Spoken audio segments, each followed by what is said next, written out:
ঢাকা শহরের অন্যতম একটি স্বনামধন্য কনস্ট্রাকশন কোম্পানির নাম এসটি বিল্ডার্স। এই কোম্পানির অন্যতম একজন মিস্ত্রির নাম হচ্ছে রফিক মিয়া। তার সাথে সকল আর্কিটেক্ট ইঞ্জিনিয়াররা কাজ করতে খুবই পছন্দ করত, কারণ দক্ষতা, যোগ্যতা আর নির্মাণ শৈলী দিয়ে তিনি কোম্পানির প্রত্যেকটা মানুষকে ইমপ্রেস করেছেন। এই তো গত 2 সপ্তাহ আগে রফিক মিয়া এসে কোম্পানির মালিকের কাছে বলল, স্যার, দীর্ঘ 25টি বছর এই কোম্পানিতে কাজ করেছি, আপনারা আমার কোনো কিছুই অপূর্ণ রাখেননি। এই কোম্পানির সাথে থেকে নিজে বিয়ে করলাম, সন্তানের বাবা হলাম, গত 2 মাস আগে নিজের কন্যা সন্তানকে বিবাহ দিলাম। এখন ভাবছি অবসরে যাব আর কিছুদিন নিজের মতো করে কাটাবো। এই কথা শুনে কোম্পানির মালিক রফিককে জড়িয়ে ধরল, বলল, রফিক, আমি জানি তুমি তোমার জীবনের কিছু সময় নিজের মতো কাটাতে চাও, তবে তুমি চলে গেলে এই বিল্ডার্স কোম্পানি বড় অসহায় হয়ে যাবে, কারণ তোমার এই অপূর্ণ স্থান পূর্ণ করার মতো অন্য কাউকে আমরা খুঁজে পাবো কিনা তা আমরা জানি না।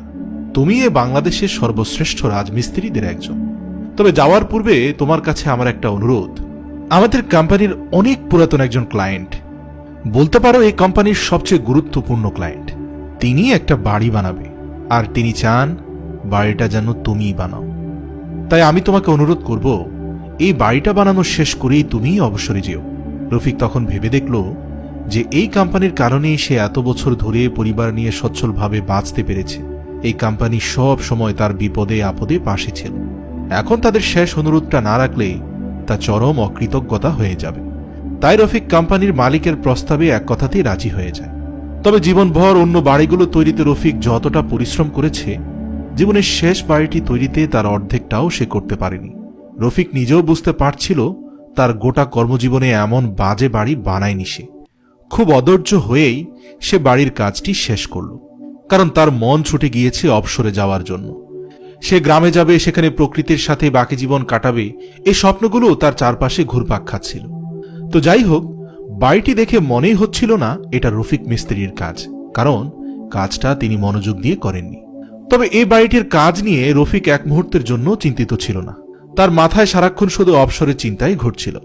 বাড়ির কাজ শেষ করে চাবিটা কোম্পানির মালিকের হাতে বুঝিয়ে দিতে যাওয়ার পর কোম্পানির মালিক মৃদু হেসে বললেন, চাবি ফেরত দিতে হবে না, ওই বাড়িটা তোমার। তুমি এত বছর ধরে নিষ্ঠার সাথে আমাদের এই বিল্ডার্স কোম্পানিকে এত উপরে নিয়ে এসেছ, তোমার কারণেই আমাদের কোম্পানি আজ খ্যাতি এবং জনপ্রিয়তা পেয়েছে। তাই কৃতজ্ঞতা স্বরূপ কোম্পানির পক্ষ থেকে বাড়িটা তোমাকে উপহার দেওয়া হলো। এই শুনে রফিক যতটা খুশি হলো, ঠিক ততটাই কষ্ট পেল। সে মনে মনে আফসোস করতে লাগলো, ইস, বাজেটের তো কোনো অভাব ছিল না, আমি আর একটু ধৈর্য নিয়ে পরিশ্রম করলেই কত সুন্দর একটা বাড়ি বানাতে পারতাম নিজের জন্য। কি ভুলটাই না করলাম। নিজের কর্মদোষে একটা অভিজাত বাড়ির মালিক হতে না পারার দুঃখ রফিককে মৃত্যুর আগ পর্যন্ত পড়িয়েছে। প্রিয় দর্শক, এই গল্পটির মূল শিক্ষা হলো, জীবন আপনাকে আপনার প্রতিটা পদক্ষেপের প্রতিদান দেবে। অনেকে ভাবেন, সারা জীবন তো নিয়ম পালন করেছি, এখন একটু নিজের মতো করে চলি না, কিন্তু এটি সঠিক কথা নয়। একটি মুহূর্তের অনিয়মের জন্য আপনাকে প্রতিদান দিতে হবে। প্রত্যেকটি দায়িত্বের ব্যাপারে আমরা আল্লাহর কাছে জিজ্ঞাসিত হব, আর কোনো দায়িত্ব অবহেলা করলে এর প্রতিক্রিয়া আপনার কাছে ফিরে আসবেই, আজ অথবা কাল।